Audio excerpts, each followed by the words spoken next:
अभी अभी paper leak की वो खबर आई है कि वैसे अब सिर्फ 3 ही पन्ने लीक हुए हैं। रोजगार के लिए इंसान को एक जगह से दूसरी जगह जाना ही पड़ेगा। तुम्हें क्या लगता है जो बच्चे और बुजुर्ग भी पहाड़ छोड़ के चले गए उन्हें कौन सा रोजगार चाहिए था? सरकार को ये चीज समझनी चाहिए। जब तक अच्छी शिक्षा, अच्छे अस्पताल नहीं है तो पहाड़ों का विकास नहीं है। आपको चाहिए थी रोड, हर घर में रोड पहुंची, पर रोड का क्या हो गया, गलत इस्तेमाल हो गया। पहाड़ के बारे में बात करना है तो पहाड़ में आओ। ये बात सच है कि हमारा पहाड़ बस रहा है फिर से, लेकिन सिर्फ अच्छे होटलों से, अच्छे बाजार से, गांव के बाजार से नहीं, शहर के बाजार। हमारी कोई नई उम्मीद नहीं है, वही पुरानी उम्मीद है नई सरकार से। सरकारें कितनी आएंगी कितनी जाएंगी हमें उससे मतलब नहीं है। हमारी जो पुरानी उम्मीद है तो वो पूरा कर दो, स्वास्थ्य और शिक्षा। नमस्कार, मैं प्रकाश पांडे। आप मुझे देख रहे हैं एक नई कहानी के साथ, एक नए विचारों के साथ। मैं उत्तराखंड राज्य से हूँ और वहां से बिलोंग करता हूँ। तो वहां की सरकार के लिए, वहां के लोगों के लिए मैंने कुछ लिखा था। नई सरकार से पुरानी उम्मीद। हमारे वहां सरकार आती है, जाती है, बनती रहती है, बिगड़ती रहती है, पर हमारी हर सरकार से, कितनी भी नई सरकार आ जाए, उससे हमारी पुरानी उम्मीद ही रहती है। तो मैं आपको ज्यादा अपनी बातों में ना उलझा के, क्या लिखा है, क्या मुद्दे हैं, क्या विचार है मेरे इसके ऊपर, मैं उस चीज पे जाऊंगा और आपको बताऊंगा कि क्या लिखा है। मैंने बहुत पहले था, मैं आज वीडियो बना रहा हूँ, इस पे आपको दिखा रहा हूँ। उत्तराखंड का विकास मात्र एक मन का सवाल बन के रह गया।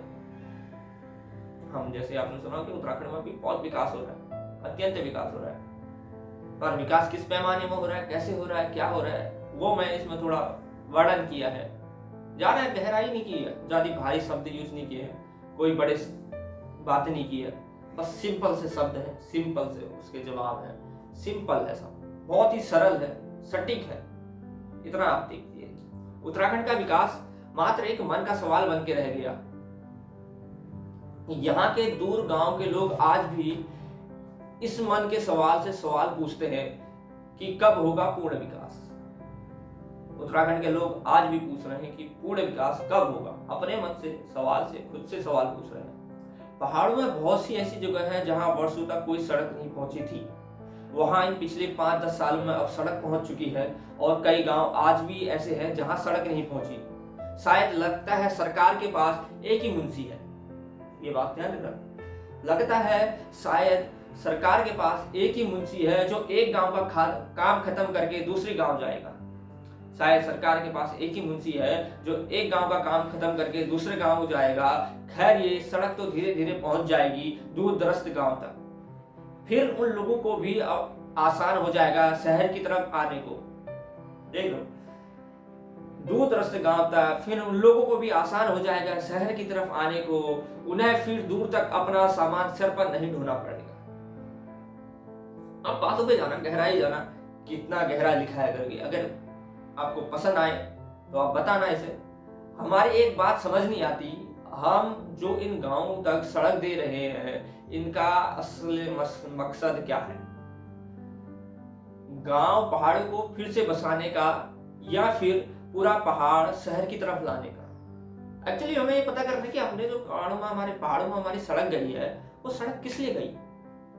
गांव पे सुविधा पहुंचाने की, या फिर वो गांव को शहरों को लाने के लिए इजी तरीका बनाने की? समझ रहे हो? अधिकांश गांव तब खाली हुए जब उस गांव में सड़क पहुंची। अगर आपको सच ना हो तो आप हर गांव ढूंढ के देख लीजिए, हर गांव देख लीजिए, वहां सड़क पहुंच चुकी है और गांव खाली हो चुका है। उसके बाद, उससे पहले गांव ज्यादा खाली नहीं था, लोग थे उस गांव में। गांव में अच्छे अस्पताल, स्कूल, व्यापार तो नहीं पहुंचा। चलो, लोगों को तो उस सड़क का कुछ ना कुछ फायदा तो लेना था। उस सड़क से गांव में ना अच्छा व्यापार पहुंचा, ना अच्छे स्कूल पहुंचे, ना अच्छे अस्पताल पहुंचे। बस उस सड़क से लोग गांव से शहर की तरफ पहुंच गए। उस सड़क पे गाड़ी चलाने वाला सिर्फ दिन के सुबह शाम को ही सवारी की उम्मीद करते हैं। अगर किसी गांव की, अगर तुम मेन हाईवे छोड़ दो, तुम्हारा, हम बताते जैसे मैं कुमाऊं क्षेत्र से हूँ, कुमाऊं क्षेत्र के हिसाब से होने से हम हल्द्वानी से लेके अल्मोड़ा, बागेश्वर, तुम्हारा अल्मोड़ा, पिथौरागढ़, चंपावत, ये लाइन को छोड़ दो, मेन लाइन को, जागेश्वर वाली लाइन को, ये सिराघाट वाली लाइन को छोड़ दो, तो जो गली मोहल्लों की लाइन है, शहर में गली मोहल्ले कहते हैं, पहाड़ों को पहाड़ को जो जाने, गाँव को जाने वाला जो रूट है, उस रोड की बात कर रहा हूँ मैं, बड़े हाईवे की बात नहीं कर रहा हूँ। उस सड़क पे गाड़ी चलाने वाले सिर्फ दिन के सुबह शाम को सवारी की उम्मीद करते हैं।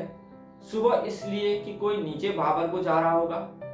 सुबह जब वो जाते हैं, सुबह 6 बजे से वो चालू हो जाते हैं 10 बजे तक, कि इसलिए कि कोई भाबर को जा रहा होगा, और शाम को कि कोई भाबर से कुछ दिन के लिए अपने घर आ रहा होगा। बस 2 उम्मीदें रहती है उनकी गाड़ी वालों की। दिन के दोपहर में उन्हें बहुत कम उम्मीद रहती है। अगर कोई सवारी उनकी गाड़ी में बैठ जाता है तो उसे 2-3 घंटा इंतजार करना पड़ता है। अगर दिन में भी उनमें सवारी कोई बैठ जाता है तो उसे 2-3 घंटा इंतजार करना पड़ता है। खैर, गाड़ी वाला भी कैसे जाए 1-2 सवारी लेकर। अगर किसी को जल्दी है तो उसे अपने पास एक ही उम्मीद रहती है, गाड़ी वाले को 100-200 रुपए देकर बुक करा ले। गाड़ी वाला साफ कहता है भाई कि भैया तुम्हें थोड़ी जल्दी है, तो मेरी तो सवारी भी घड़ी नहीं है, मैं तो अभी जाऊंगा नहीं। अगर तुम्हें जल्द है तो आप मेरी 4 सवारी बची हुई है, 4 सवारी का टिकट दे दो, मैं चल दूंगा। भाई उसकी भी मजबूरी है, वो भी अपना तेल फूक रहा है, बराबर बात है। ये बात सच है कि हमारा पहाड़ बस रहा है, ये बात सच है कि हमारा पहाड़ बस रहा है फिर से, लेकिन सिर्फ अच्छे होटलों से, अच्छे बाजार से, गांव के बाजार से नहीं, शहर के बाजारों से। मतलब लोग हमारे गांव वहां पहाड़ों में अच्छे अच्छे बाजार है, बहुत अच्छे बाजार, पर गांव का कोई बाजार नहीं है। शहरों के बाजार जैसे अल्मोड़ा, पिथौरागढ़, बागेश्वर, टिहरी, पौड़ी, कर्णप्रयाग, देहरादून, हरिद्वार। हरिद्वार तो चलो हमारे पहाड़ में आता भी नहीं है, पहाड़ी क्षेत्र नहीं, मैदानी क्षेत्र। उत्तराखंड में भी कहीं इस चीज को कहीं गलत मत ले जाना। गांव के दुकानदार आज भी इंतजार करते हैं ग्राहकों का। है नहीं गांव में लोग तो कहां से आएंगे। शायद हमारी कोई नई उम्मीद नहीं, वही पुरानी उम्मीद नहीं सरकार से। एक बड़ी हेडलाइन है, अगर आप इसे गौर से समझ रहे हैं। शायद हमारी कोई नई उम्मीद नहीं है, वही पुरानी उम्मीद है नहीं सरकार से। सरकारें कितनी आएंगी कितनी जाएंगी हमें उससे मतलब नहीं है। हमारी जो पुरानी उम्मीद है तो वो पूरा कर दो। स्वास्थ्य और शिक्षा, रोजगार तो चलो मिलते रहेगा, क्या करें। हमारे पहाड़ों को जरूरत है सड़क के साथ साथ अच्छे अस्पताल की, अच्छे स्कूलों की, अच्छे रोजगार की। पहाड़ों में सड़क बना देने से पहाड़ों का विकास नहीं है, पहाड़ों में होटल बना देने से पहाड़ों का विकास नहीं है, पहाड़ों में बड़े पुल बना देने से, बड़े ब्रिज बना देने से पहाड़ों का विकास नहीं है। पहाड़ों का विकास तब है जब पहाड़ों में अच्छी शिक्षा हो या अच्छा अस्पताल हो। सरकार को ये चीज समझनी चाहिए। जब तक अच्छी शिक्षा, अच्छी अस्पताल नहीं है तो पहाड़ों का विकास नहीं है। एक नींव होती ना, वो नींव है ही नहीं, कैसे विकास होगा। देखो, रोजगार एक अहम मुद्दा है, पर रोजगार ही मुद्दा नहीं है। बात सच है, रोजगार एक अहम मुद्दा है हमारा पहाड़ का, कि भाई पहाड़ के लोगों को रोजगार के। जैसे मैं आज वहां से यहाँ इतना दूर आया हूँ, मैं गोवा में हूँ अभी, बट लिख रहा हूँ। और बहुत सारे लोग ये कहेंगे भाई घर से तुम बाहर गए हो, दूर गए हो, पहाड़ में हो नहीं हो, पहाड़ के बारे में बात कर रहे हो। पहाड़ के बारे में बात करना है तो पहाड़ में आओ, सभी लोग कहेंगे। खैर, वो भी सही है अपनी जगह पे। मैं ये नहीं कह रहा कि वो लोग ऐसे क्यों कहते हैं, वो हकीकत है। मैं सिर्फ चीजों को देख सकता हूं, बयां कर सकता हूं, महसूस नहीं कर सकता, फील नहीं कर सकता क्या बीत रही समय पहाड़ों पर। अभी पेपर लीक की वो खबर आई है कि भाई साहब सिर्फ 3 ही पन्ने लीक हुए हैं, पेपर लीक नहीं हुआ है। ठीक है, आगे को रोजगार ही अहम मुद्दा नहीं है। अगर हमारे पहाड़ों में बच्चों को अच्छी शिक्षा नहीं मिलेगी तो वो कहां से रोजगार प्राप्त करेंगे। अगर हमारे पहाड़ में स्वास्थ्य सुविधा ही अच्छी नहीं होती तो वो कैसे स्वस्थ रहेंगे। स्वास्थ्य सुविधा भी तो अच्छी चाहिए ना, तो कैसे स्वस्थ रहेंगे।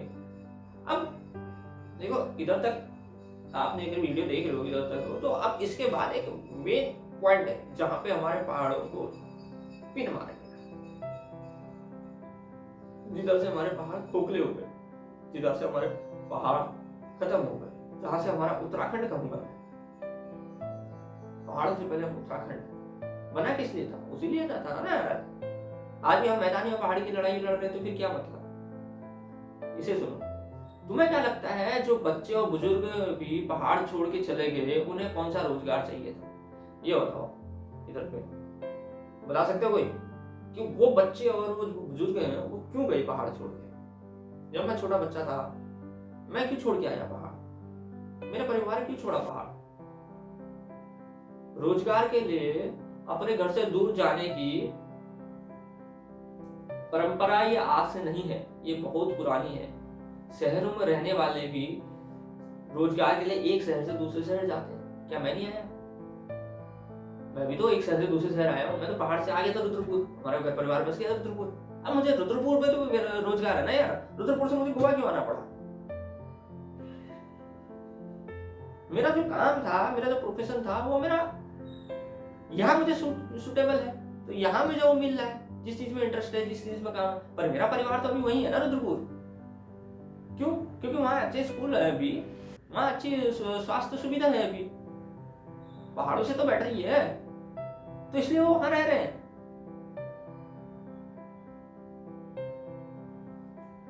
शहर में रहने वाले भी लोग रोजगार के लिए एक शहर से दूसरे शहर जाते हैं। अगर कोई इंजीनियर है या कोई डॉक्टर है, ये नहीं कि उसे उसी गांव में शहर में रोजगार मिल जाएगा, जरूरी नहीं है भाई। पहाड़ों में छोटे छोटे रोजगार हो सकते हैं, बड़े पैमाने में रोजगार किसी एक जगह पे मिलेगा, और स्वास्थ्य सुविधा शिक्षा हर गाँव हर जिले में दी जा सकती है। ये बात आप ध्यान रखें। छोटे रोजगार, छोटे उद्योग खुल सकते हैं। बड़े रोजगार चाहिए, बड़ा उद्योग चाहिए, बड़ी कंपनी चाहिए, बड़ी मल्टीनेशनल कंपनी चाहिए, या बड़ा एक हॉस्पिटल चाहिए, बहुत बड़ा डॉक्टर है, अब वो कह रहे कि यार उसे मतलब बड़े बड़े हॉस्पिटल में काम करने वाला है, तो अब वो एक जगह मिलेंगे उसे। हर गांव मोहल्ले मोहल्ले में घर में नहीं मिल सकता, हर गांव पे किसी को नहीं मिल सकता, तो उसके लिए उसे रोजगार के लिए इंसान को एक जगह से दूसरी जगह जाना ही पड़ेगा। तुम कितना ही मुद्दा करो, अगर वो बड़ा रोजगार चाहता है, अगर छोटा उद्योग चाहता है, छोटा रोजगार चाहता है, वो अपने गांव में आराम से पर्याप्त से पा सकता है। अगर वो बड़े की तरफ चाहता है तो उसे एक गांव से दूसरे गांव की तरफ, दूसरे शहर, एक दूसरे शहर से दूसरे शहर की तरफ जाना ही पड़ेगा। आज भी कोई पहाड़ों में बीमार होता है तो उसे पहले जिला अस्पताल ले जाया जाता है, उसके बाद 70-80% मरीजों को देहरादून या हल्द्वानी में रेफर कर दिया जाता है। ऐसा क्यों? कोई सवाल, इसका जवाब नहीं। कोई भी अपने बच्चों को अच्छी शिक्षा देने के लिए अल्मोड़ा, नैनीताल, टिहरी, देहरादून के स्कूलों में भेजता है। क्यों ना वो अपने गांव में ही अच्छी शिक्षा ले? क्या उसका इतना हक नहीं?